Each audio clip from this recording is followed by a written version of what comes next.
Hey everybody, Travis Clater back with another strategic thought for the day. And this one's a little difficult. It's about the big yet very basic and simple questions that many of us as communicators or business owners or just people in general are asking ourselves.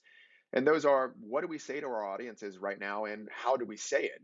I started really thinking about this as we just learned that here in Illinois, as a good friend of mine put it, it's basically shelter in place until a vaccine is found, which is terrifying. And I tend to be a very positive person, which may surprise some people given my background in crisis communications. But as I've always said, crisis comms people are eternal optimists. We have to be in order to come in and keep fighting the good fight like we do. But even for people who are typically and sometimes annoyingly positive, this is a rough situation to be in. So, as a communicator in a never before seen situation like this, I go back to, what do you say to your audiences and how do you say it? The short answer is nobody really knows, which can be a terrifying idea.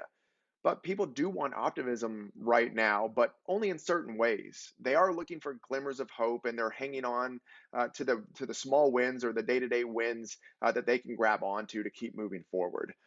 We all naturally seek balance in our lives, which means as we're dealing with an inherently negative situation like the coronavirus crisis, a wave of optimism may be exactly what we need right now if it's done the right way.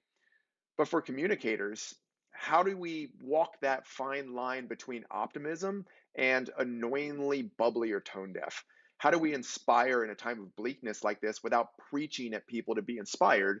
In other words, what do we say to our audiences and how do we say it? Well, we start by laying the foundation for the communication. We find the commonality and focus on what brings us together, and then we find the meaning and purpose in that. Let me explain. Each of us are experiencing this crisis in a different way. Some in small apartments, some with families, some homeschooling their kids while trying to run a business. None of us can escape it. But the commonality is that we're all experiencing this crisis. The same is true for everybody that you are trying to communicate with. Not that we're all going through the same problems, but we're all experiencing the same crisis. And that makes it easier to understand, at least to some degree, what your audiences are going through, which is crucial to communicating effectively. We need to inspire, but not at the cost of ignoring the reality right now of what we're facing. We need to motivate, but also be accepting of the toll that this crisis is having on each and every one of us. And we need to push forward, but accept that some days are just going to be the two steps back. And whether you're focused on internal audiences or external audiences, employees or clients, friends or family, it's incredibly difficult to decide what to say and how to say it. But start by helping them realize you understand the situation that we're all in. Frame the situation for what it is, and then pivot to what it can be. Accept the negative, recognize it, and then come together around this terrible situation so you can connect and move forward.